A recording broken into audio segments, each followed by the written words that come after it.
So I recently did this paint correction on my 2003 red Evo 8, but of course the door handles here were actually so faded that they could not fully be corrected. But there's a rather cheap carbon fiber look solution to that we're going to dive into. But then when it comes to real carbon fiber, we're going to take a look at these end plates on the stock Evo 8 wing. Turns out no matter what color Evo you had, the end plates on the Evo 8 wing are actually all carbon fiber, but they've just been painted over. So I spent a lot of time sanding mine down, getting them prepped, and then finally having them professionally cleared and turning out pretty awesome. And since the last video, I did about 3 different racing events, so I'm going to touch on those in this video as well. So thanks for watching, hope you enjoy the ride.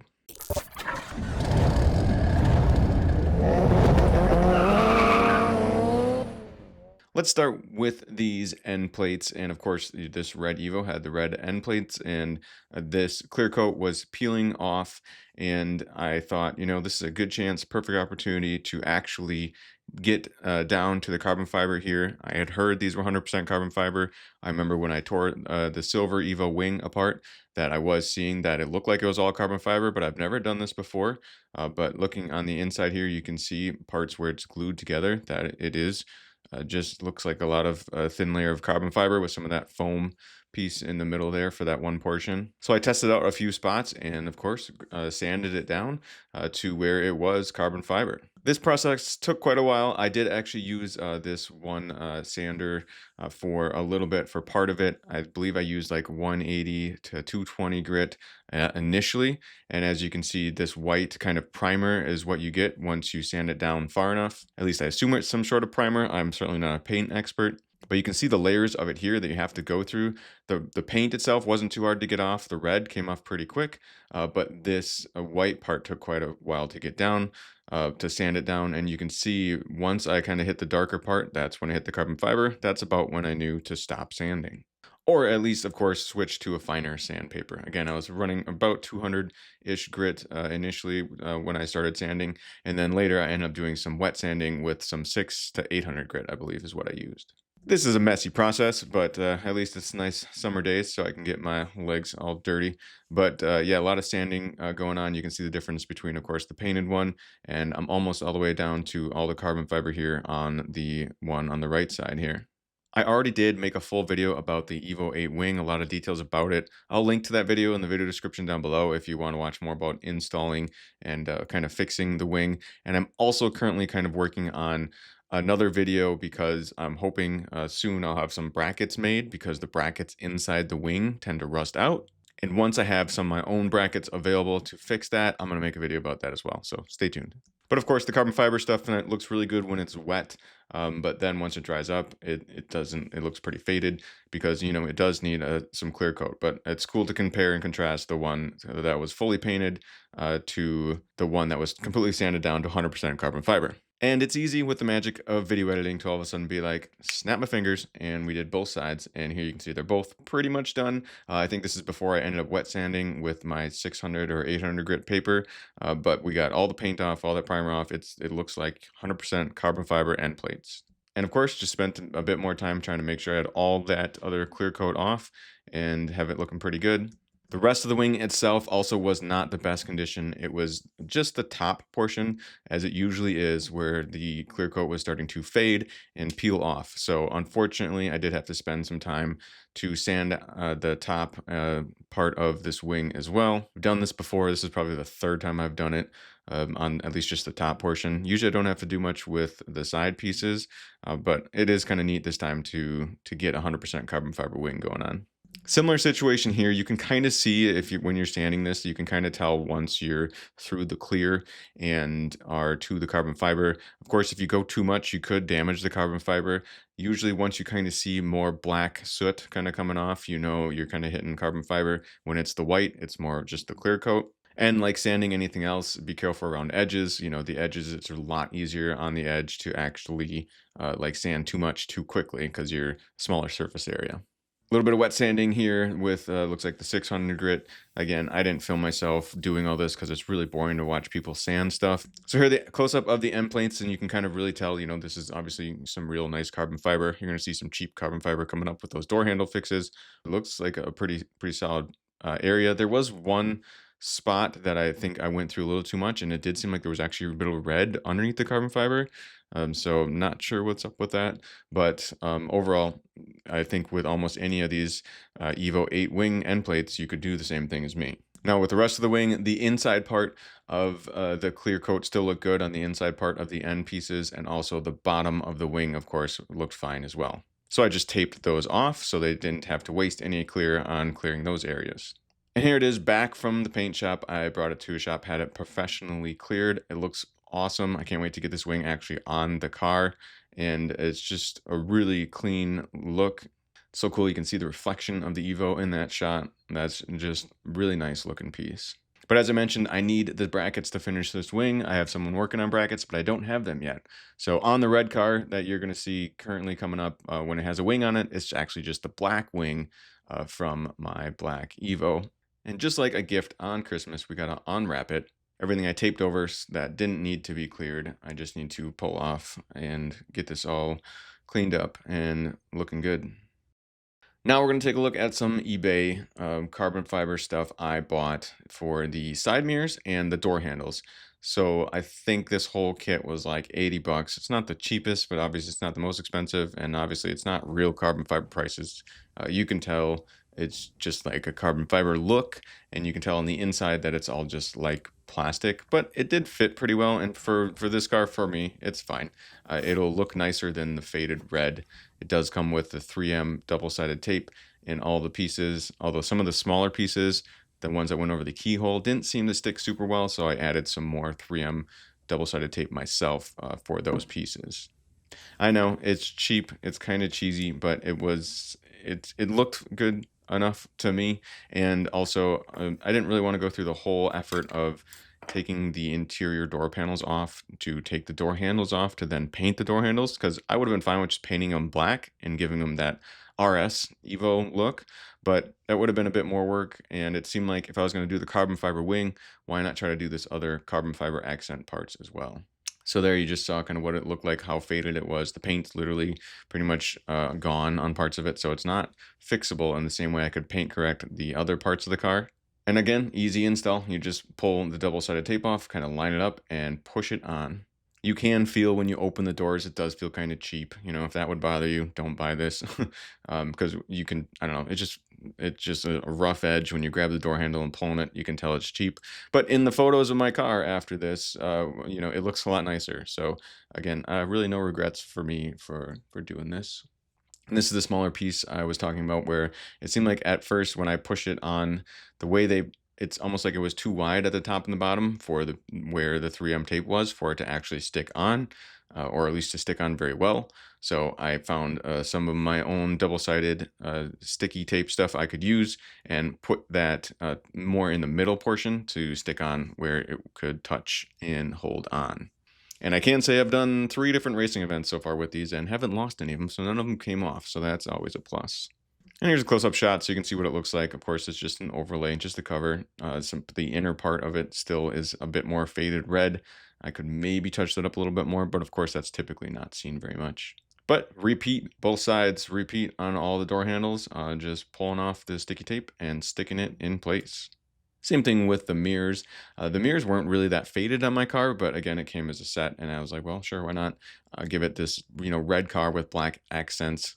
Still would like to touch up the black around the door trim as well, but that's probably something that I can hopefully do in the future. And these did fit pretty well, I'll say, especially the mirror ones. I think realistically for what you pay for what you get kind of thing, for 80 bucks, it wasn't a real like bad looking piece or like not fitting hardly at all. So even though it's just kind of this plastic carbon fiber look, not disappointed. Couple other things I did to the car, one of them being this front motor mount, transmission mount, cross member, center member mount, whatever it's called. This OEM mount, of course, wears out. All these rubber things on your car, they're going to wear out over time. You can see the cracks in it. It just did feel a little bit sloppy shifting the transmission, so I was like, hey, I want to swap that out. I saw a cheaper, kind of more solid motor mount online. I know I should have learned my lesson by now that I knew this was going to kind of shake and add some NVH with it, which it definitely did at idle.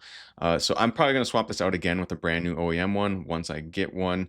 I just didn't feel like spending the money quite yet, honestly. But of course, you just pull out that front center member. There's only 3 bolts holding that in. Well, 4 if you count the one that the motor mount goes to, I guess. As you can see, I swapped that out as well. And then I also bit the bullet and I bought a brand new idle air control valve, a brand new OEM one, and I put that in as well, hoping it would kind of help my idle issue with this car. I feel like Evos always tend to have this issue with the OEM idle air control valve, where they just don't really kind of hold your RPM very well, or especially just kind of want to die. For me, particularly if I'm racing hard and then I brake really hard, then if I'm not in gear, the car kind of just wants to fall on its face and then die. So honestly, I bought this brand new idle air control valve. I installed it, and it didn't really seem to help a whole lot. My next step is actually going to be changing the throttle body. If you've watched my build videos for a long time, way back on the Silver Evo when I was tearing the engine apart, I tore apart the throttle body in that one as well. And of course, that throttle body that was on the silver car is what's in this one now, because that's the same engine that was in the silver car. But one thing I did is I kind of scraped off what I thought was just kind of all the dirty stuff on the butterfly plate of the throttle body. And I saw other people in the comments talking about how some of that was supposed to be there, and it was stuff that would kind of let some air through. I obviously don't 100% know what it would be for or how it's supposed to work, but I'm wondering if that's why I have more idle issues with this car, because maybe that throttle body is just not exactly the way it should be. So the red Evo did come with an OEM throttle body, so I'm probably going to pull out, or at least probably change the seals, the throttle body O-ring seals right away, and take a look at that one and hopefully throw that throttle body in this car and see if that helps.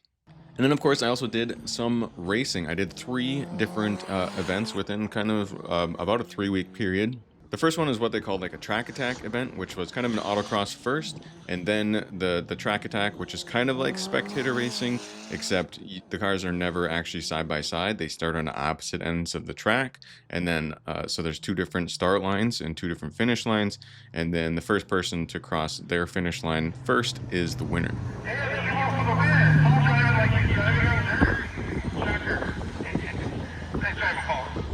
So that was certainly a fun event. I was glad I got to do that. It was a good kind of shakedown for the red Evo before the 2 other spectator racing events I had on the calendar. I was running the Falken 615K tires at the time, and they definitely didn't do me a whole lot of favors. I mean, I thought those were pretty decent enough tires until I tried. I switched to the RE71 RS tires for the 2 events following, and yeah, those are a lot better. And I shouldn't say 2 events following, because when I was racing on dirt, I didn't use the RE71 RSs. But the second event I did was doing spectator racing up at Norway Speedway in the UP. It was their finals night. You had to qualify basically to get in. It was cool to see some other good competition up there, other turbo all-wheel drive cars, including a Ford Focus RS, a modified Subaru WRX that was also around 400 horsepower, and a Volkswagen Golf R. Of course, powerful car as well, turbo, all-wheel drive. So that was a fun event, but again, I got to give a lot of credit to those tires. That was the first time I ran the RE71 RS tires, and they just stuck. Like, when I was on the outside, in the outside lane, it was so easy to just stay in throttle and have the car stay where I wanted it to.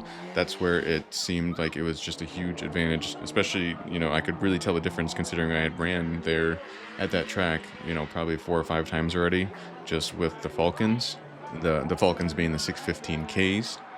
And I also did run some Advan AO52s way back when, but they were takeoff Advans, and they were pretty much at the end of their life. So I can't really compare the fresh set of AO52s to the RE71 RSs, but all I do know right now is I really do like the RE71 RS tires.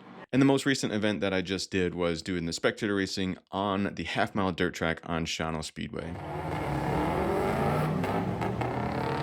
That combined with ice racing is really what, you know, this red Evo should be great for. Definitely want to attend these events whenever I can. For that one, I'm just running some BFG Goodwrench 400 treadwear tire to meet the rules at the track, if you're curious about the tires I'm running. But a very fun, neat thing is the Shawano race was the day after the one in Norway, and the same WRX that I raced in Norway brought his WRX to Shawano, so we got to race back-to-back days on different tracks that were like 200 miles apart, so that's pretty cool. But the Evo ran great. It never really skipped a beat, although I will say I was having a little bit of breakup issues in the high RPMs when I was at that first track attack type event. So that's part of the reason I went there, to kind of shake it down, test things out. Turns out when I was building this car, I kind of just put in the new NGK spark plugs. I didn't take time to properly gap them. My fault. I tightened up the gap on the plugs. I put new plugs in, of course, right away too, because, you know, cheap enough to do that. But that cleared everything up, and then the car was running perfect. Now, there's little things here and there that I'll keep working on, that I'll probably hopefully document along the way. But this red car is getting, you know, it's really close to just being a nice, fun, reliable street car. A couple kinks to work out. I want to get that throttle stuff to work out a little better. And by throttle, I guess I mean idle issues.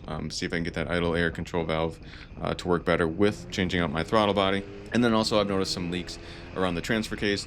This transfer case is not the transfer case from the silver car. It's actually the one that came with the red car. So it's pretty unknown, but I just wanted to kind of test it out. And it does have a leak from the seal on the passenger side of the transfer case. So I'm going to have to change out that seal at a minimum. I also wouldn't mind generally getting a built transfer case for this, just not sure if, you know, money really allows at the time.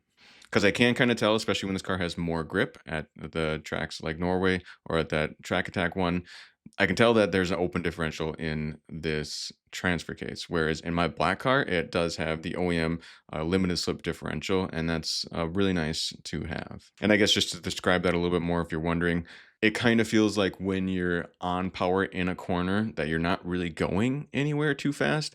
That's kind of the best way I can describe where it just feels like it's kind of just revving a bit more and not really going anywhere while I'm turning.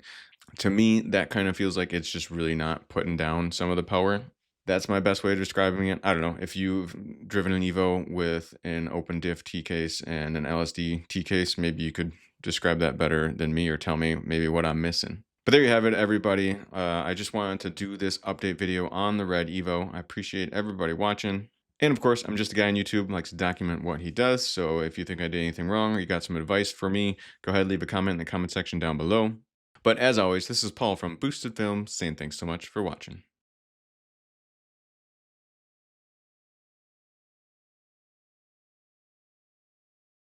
I just want to say that domestic violence is never okay. If you or someone you know is experiencing issues with a partner and doesn't feel safe, please visit the website thehotline.org or call 1-800-799-SAFE.